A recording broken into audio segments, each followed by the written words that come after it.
Gibran, saya menghormati Anda sebagai calon wakil presiden sehingga saya tidak akan bicara secara menjebak dan receh-receh.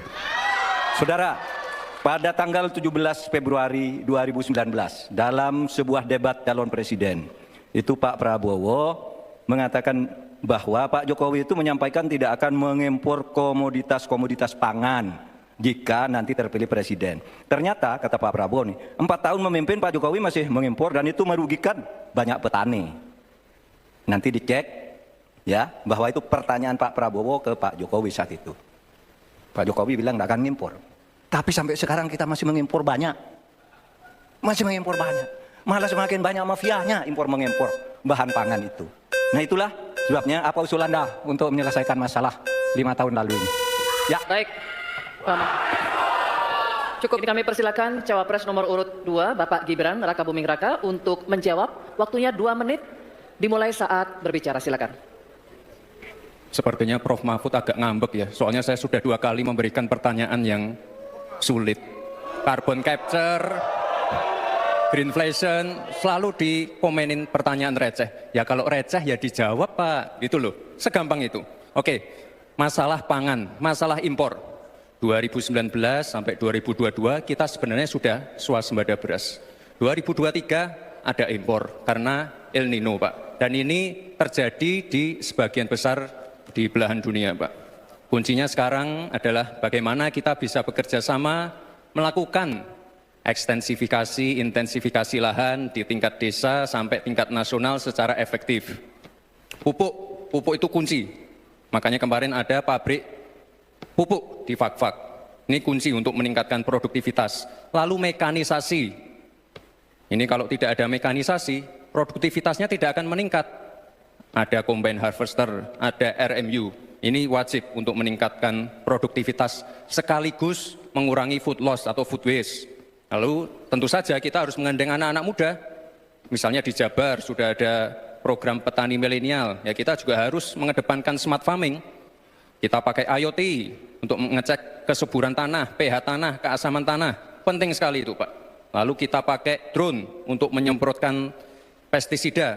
Jadi memang yang namanya food estate, lahan pertanian itu adalah program jangka panjang Pak. Jadi tidak bisa dijudge sekali panen, 2 kali panen, 3 kali panen. Panen pertama, kedua, ketiga itu pasti tidak pernah 100%.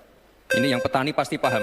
Baru nanti panen ke-6, ke-7, ke-8 baru akan kelihatan seperti apa hasilnya. Itu Pak, terima kasih dan mohon maaf sebelumnya Pak. Waktunya habis, terima kasih. Cukup. Bapak Ibu cukup. Baik, kita lanjutkan dulu. Saatnya calon wakil presiden nomor urut 3 Bapak Mahfud MD untuk menanggapi. Waktunya 1 menit saat Bapak berbicara. Silakan. Pertanyaan saya bukan itu.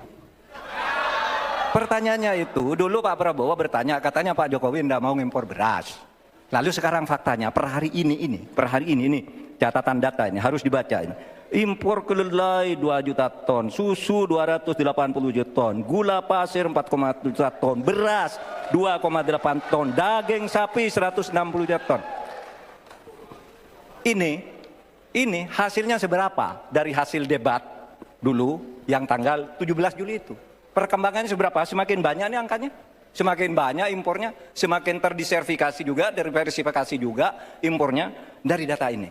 Nah oleh sebab itu kemudian secara lebih mendasar, saya ingin menanyakan posisi Mas Gibran dengan penuh hormat. Posisi Anda sebagai wakil presiden, bagaimana tentang konsep Trisakti Bung Karno terkait kemandirian ini? Baik. Selanjutnya kami persilakan cawapres nomor urut 2 Bapak Gibran Rakabuming Raka untuk merespon tanggapan dari Bapak Mahfud MD. Waktunya 1 menit Pak, dimulai dari saat Bapak berbicara. Silakan. Terima kasih Prof. Mahfud untuk evaluasinya. Sekali lagi saya mohon maaf jika ada kata-kata saya yang salah. Tapi sekali lagi, ini harus kita evaluasi. Dan kita jangan memberikan narasi-narasi yang menakutkan kepada warga. Intinya adalah program-program yang sudah berjalan sekarang.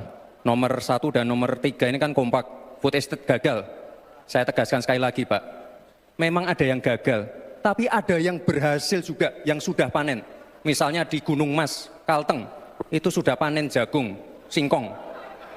Itu Pak. Cek saja nanti ininya. Cek saja datanya. Intinya adalah warga jangan diberikan narasi-narasi yang menakutkan. Kita harus optimis, Pak. Bapak-bapak ini adalah calon-calon pemimpin, harus optimis. Jangan memberikan narasi-narasi yang menakutkan kepada warga dan masyarakat. Waktunya masih. Baik, waktunya habis. Baik, waktunya habis.